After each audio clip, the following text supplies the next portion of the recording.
Hmm. Avvalambor assalomu alaykum.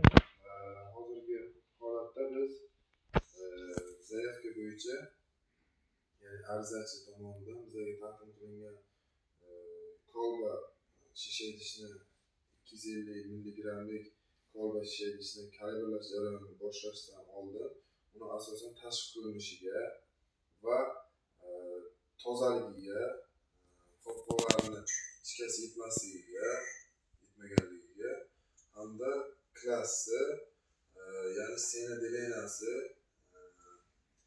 yozilganligi, belgilanganligini tekshirib olish maqsadida o'lchash vositasini qabul qilib oldim. Hamda bu o'lchash vositasini, ya'ni shisha idishni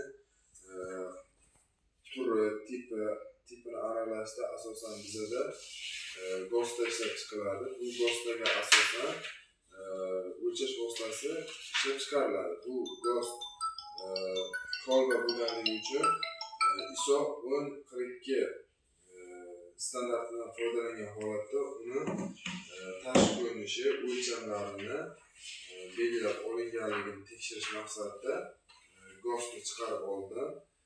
Ya'ni standartga muvofiq har bir tochkasi, ya'ni sena delenasi belgilangan hamda qalinliklari bor.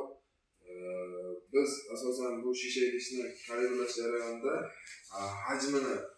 hajmini topish, aniqlashda massa usulidan, ya'ni xalqaro standart talabida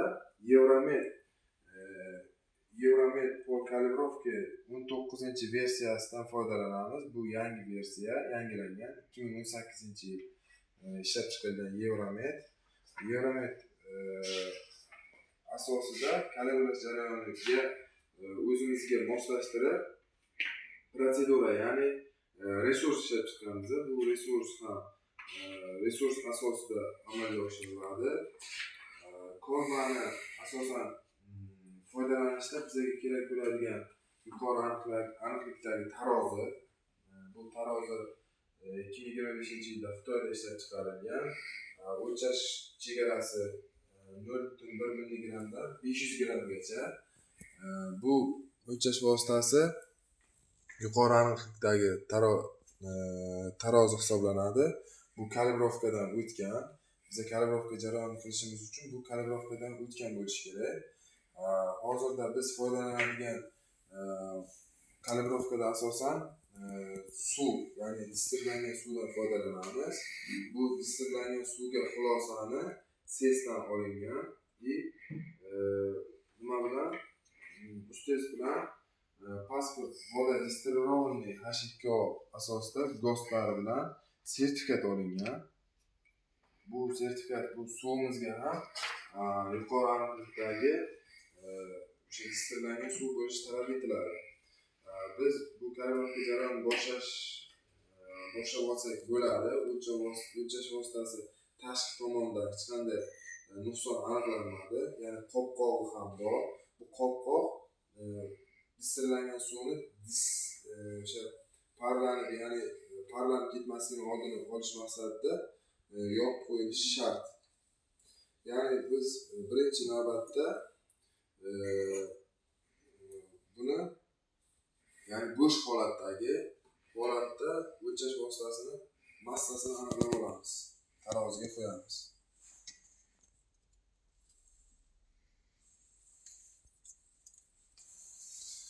Va первичный данныйga yozib olamiz. Bo'sh holatdagi massasi. Birinchi marta o'lchanganda.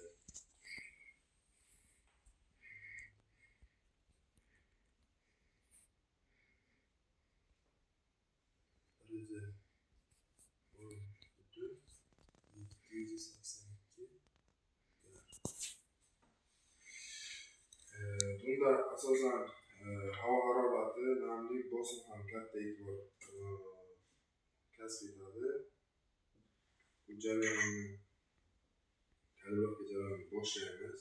Bizga asosan distillangan suv bilan shisha idishni to'ldirib olamiz.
Hajmi qo'yamiz 250 millilitrmi?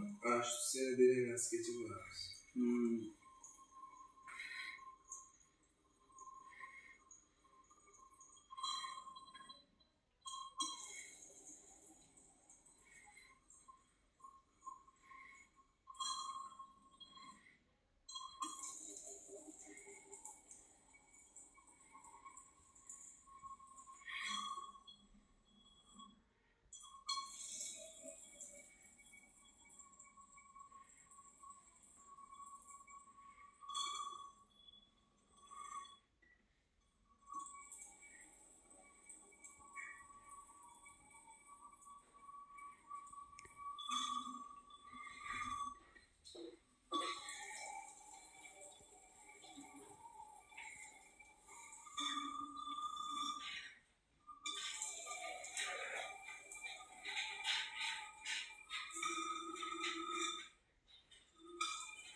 Bu seni derenaga asosan yoy simon shaklda hosil bo'lishi kerak. Buning uchun mana chiziqdan, ya'ni seni derenasiga o'sha suvni, distillangan suvni pastki chizig'i seni derena bilan bir xil bo'lishi kerak.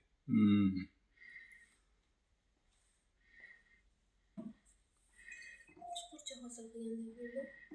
Chuqurcha hosil qilgandek bo'ldi. Ozgina o'tdi. O'sha botiqlik nimasi. Endi buni o'sha seni derenaga to'g'irlash uchun suvni ozroq kamaytiramiz. Hozir bosib tursak bo'ladi. Bu holatini kamaytirish maqsadida to'g'irlab olindi. Ya'ni Minsk deyiladi bu. Minskga olib kelindi. Buni endi taroziga yana shuni alohida aytib o'tib ketish kerak. Idish devorlari tomchilatgan jarayonda ma'lum miqdorda bug'lanadi.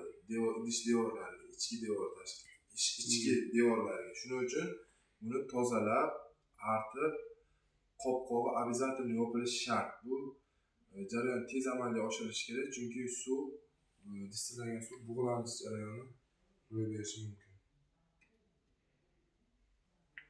Ya'ni bu to'la holatdagi perishni danligiga yozib olinadi. Mana pustoy holatdagi, ya'ni bo'sh holatdagi idish massasidan IE bo'sh massa, IL1 to'la holatdagi massasi hisoblanadi. Buni yozib olamiz.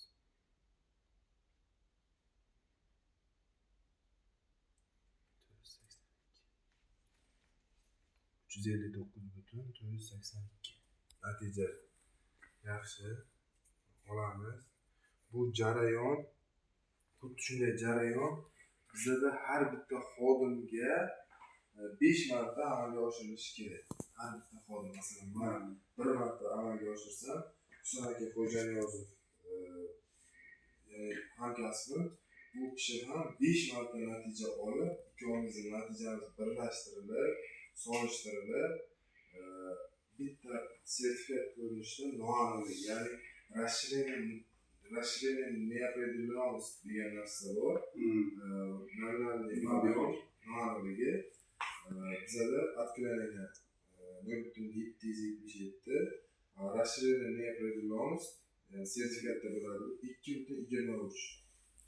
Tarqalish ko'lami. Noaniqlik. Shunga bu holatda hozir berishni danligiga asoslanib, ya'ni 5 ta natija olinadi. Bu qisqa videorolik bo'lgani uchun buni bir marta ko'rsatib berdim. Bu 5 ta men olganimdan keyin, 5 ta Husan aka olganlaridan keyin natija. Keyingi safar, keyingi bosqich bu bizada avtomatlashtirilgan, ya'ni